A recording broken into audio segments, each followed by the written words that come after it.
सूरत अल-बक़रा आयत नंबर 55 है। वइज़ क़ुल्तुम या मूसा, और जब तुमने कहा ए मूसा लन नुअमिन लका, ए मूसा हम हरगिज़ तुझ पे ईमान नहीं लाएंगे, हत्ता नरल्लाह जहरतन, जब तक कि हम अल्लाह को नहीं देख लेते ज़ाहिरन। फ़ाख़ज़तकुम स्साइक़तु, बस उनको बिजली ने आ पकड़ा, व अंतुम तंज़ुरून, और तुम देख रहे थे, यानी देखते देखते ऐसा हो गया। सुम्मा, फिर बअसनाकुम, हमने तुम्हें जिंदा कर दिया, मिन बादि मौतिकुम, तुम्हारी मौत के बाद, लअल्लकुम तशकुरून, ताकि तुम शुक्र अदा करो। इसमें अगले किस्से का अल्लाह ताला ने जिक्र किया। ये बनी इसराइल पे होने वाले इनामात गिनवाए जा रहे हैं अल्लाह ताला ने, जैसे हम पिछली आयात मुबारका में जो अल्लाह ताला ने बयान फरमाए थे उन पे इनामात, वो सारे जिक्र करते हुए एक और इनाम का यहाँ पे अल्लाह ने जिक्र किया आयत नंबर 55 और 56 में, कि तुमने ये भी दावा किया है मूसा अलैहिस्सलाम से कि हमें अपने रब को देखना है। हुआ ये कि जब हम मूसा अलैहिस्सलाम अपनी तौरात लेकर वापस अपनी कौम में लौटे कोह तूर से 40 दिन के बाद, और आके लोगों को अल्लाह के अहकाम सुनाए और उनसे कहा कि अल्लाह ने मुझे तौरात दी है, ये उसमें अहकामात लिखे हुए उसकी तरफ से मुझे अता किए गए। तौरात तख्तियों पे लिखी हुई हर मूसा अलैहिस्सलाम को इनायत हुई थी।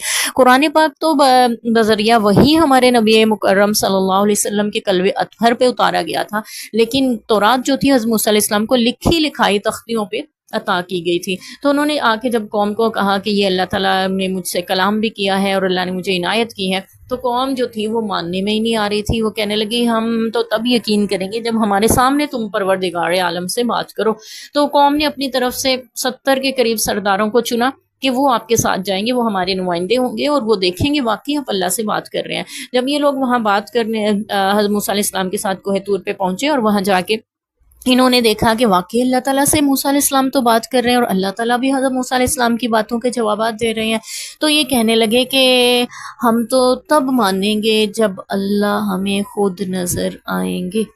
हम अल्लाह को ज़ाहिरन देखना चाहते हैं, वो ज़ाहिरन हमें नज़र आए। वैसे तो अल्लाह ताला की कुदरत हर शय में नज़र आती है ना, नज़र वालों को, अहले बसीरत को हर चीज़ में उसकी कुदरत, उसकी कारीगरी उस नज़र आती है, दिखाई देती है, लेकिन वो ज़ाहिरन अल्लाह को उसकी ज़ात, उसकी हैसियत में देखना चाहते थे। अल्लाह ताला ने 7वें पारे के आखिरी सफ़े पर इरशाद फरमाया, यानी हम जिसको 7वां पारा कहते हैं कुरान पाक का, और उसके आखिरी सफ़े में अगर आप देखें तो वहाँ पे हमें आयत मिलती है, ला तुदरिकुल अब्सार व हुवा युदरिकुल अब्सार व हुवल लतीफुल खबीर, के निगाहें उसका अहाता नहीं कर सकती और वो तमाम निगाहों को पा लेता है, या तमाम निगाहों का अहाता किए हुए है और बारीक बीन है और बाखबर है।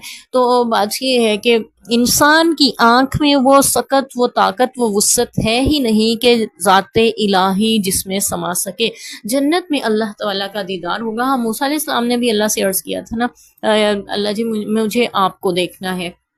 फ़क़ाल रब्बी अरिनी उन्ज़ुर इलैक, अल्लाह मुझे आप नज़र आए, मैं ये चाहता हूँ, यानी मफ़हूम है इस आयत का। तो अल्लाह ताला ने फरमाया था इन्नका लन तरानी, बेशक तो मुझे नहीं देख सकता। तो बाज़ इससे मुराद लेते हैं कि अल्लाह ताला को कभी भी नहीं देखा जा सकता, जबकि हदीस पाक का मफ़हूम है कि अल्लाह ताला को जन्नत में देखा जाएगा, अल्लाह का दीदार होगा, और वो जन्नत की सबसे बड़ी नेमत होगी। और सबसे बड़ी नेमत अल्लाह का दीदार है, और जहन्नमियों के लिए सबसे बड़ी महरूमी अल्लाह के दीदार से महरूमी है। अल्लाह में दोज़ख के अज़ाबों से बचाए, जन्नत अनायत फरमाए, जन्नत की हर नेमत अता फरमाए। तो बनी इसराइल ने जब जाके देखा कि अल्लाह वाकई हज़रत मूसा अलैहिस्सलाम बात कर रहे हैं, हो सकता है ये शौक़े दीदार इलाही में उन्होंने मुतालबा कर दिया हो कि हम भी अपने परवरदिगार को देखें, जो हम कलाम होता है या हमसे भी वो कलाम करे, तो हम भी उसको देखें, तो इसलिए भी हो सकता है। लेकिन उन्होंने इसलिए नहीं ये दावा किया था, बल्कि गुस्ताखाना दावा वो कर रहे थे, सवाल कि हमें अल्लाह को देखना है, देखेंगे तो मानेंगे कि वाकई अल्लाह ताला ही हम कलाम है या कोई और है, नाउज़ुबिल्लाह। तो फिर जो है अल्लाह ताला इस बात पर उनसे इस कदर खफा हुए कि कोह तूर पहाड़ को उठाकर उनके ऊपर मुसल्लत कर दिया, ऐसे हवा में मुअल्लिक हो गया, गोया कि उनके ऊपर गिरने लगा। ये मंजर देखते ही उनकी रूहें परवास कर गई, उनकी जान निकल गई। आगे चल के हम और सूरह ताराफ में भी पढ़ेंगे ये किस्सा। तो वहाँ पे हम मूसा अलैहिस्सलाम ने फिर दुआ की, अल्लाह आपने इनको हलाक करना था तो पहले ही किया होता, जब बछड़े की पूजा हो रही थी। अब ये यहाँ आके हलाक हो गए, 70 सरदार हैं, कौम के नुमाइंदे हैं, मैं वापस जाके कौम को क्या जवाब दूंगा, वो तो मुझे छोड़ेंगे नहीं। तो अल्लाह जी इनको ज़िंदगी इनायत फरमा दें। انہوں نے حضرت موسیٰ علیہ السلام نے اللہ سے التجا فریاد و سفارش فرمائی تو اللہ تعالیٰ نے اس کو جو 70 سردار تھے جن کی روحیں نکل چکی تھیں، پرواز ہو گئی تھی، ان کی روحوں کو واپس لوٹایا، ان کو دوبارہ سے زندگی عطا کی۔ اس احسان کا اللہ ذکر کر رہے ہیں تاکہ تم شکر گزارو، ہم نے تم پر یہ بھی احسان کیا کہ تمہیں جو ہے زندہ بھی کر دیا مرنے کے بعد، جبکہ مرنے کے بعد کوئی زندہ نہیں ہوتا۔ تو پھر یہاں پہ اللہ تعالیٰ نے اپنا اصول کیوں بدلا؟ کہا جاتا ہے کہ یہ موت عارضی تھی، یا یہ کہ جس کو ہم کہتے ہیں کہ وہ کوما میں چلے گئے یا سکتہ طاری ہو گیا، یعنی روح نکل گئی۔ اب جب انسان سوتا ہے تب بھی اس کی روح نکل جاتی ہے، آدھی روح نکل جاتی ہے، یا روح کے 2 حصے ہیں، ایک نکل چکی ہوتی ہے اور ایک باقی ہوتی ہے جس سے انسان سانس لیتا ہے، اور جب موت آتی ہے تو دوسری بھی نکال لی جاتی ہے۔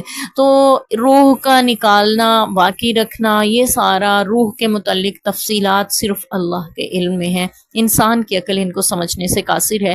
تو وہ روح جو نکالی گئی تھی ان کی، یعنی روحیں پرواز کر گئی، موت ان پہ طاری ہو گئی، تو وہ موت کیسی تھی؟ عارضی تھی یا جو بھی تھا، لیکن اللہ تعالیٰ نے ان کو زندگی عنایت کی، اور یہ اللہ کی مشیت میں تھا۔ اور بس اوقات ہمارے ہاں بھی ایسی مثالیں مل جاتی ہیں، کوئی شخص کو مرا ہوا مردہ سمجھ لیا جاتا ہے اور پھر اس میں زندگی کی رمق لوٹ آتی ہے، دوبارہ زندہ ہو، یعنی سمجھتے ہیں ہم دوبارہ زندہ ہو گیا۔ تو یہ اللہ کی طرف سے ہوتا ہے، واللہ عالم۔ تو بنی اسرائیل کے ساتھ بھی ایسا ہوا، اور اللہ نے اس کو بھی بطور احسان جتایا کہ ہم نے پھر بھی تمہیں معاف کیا اور تمہیں زندگی دی تاکہ تم شکر گزار بنو۔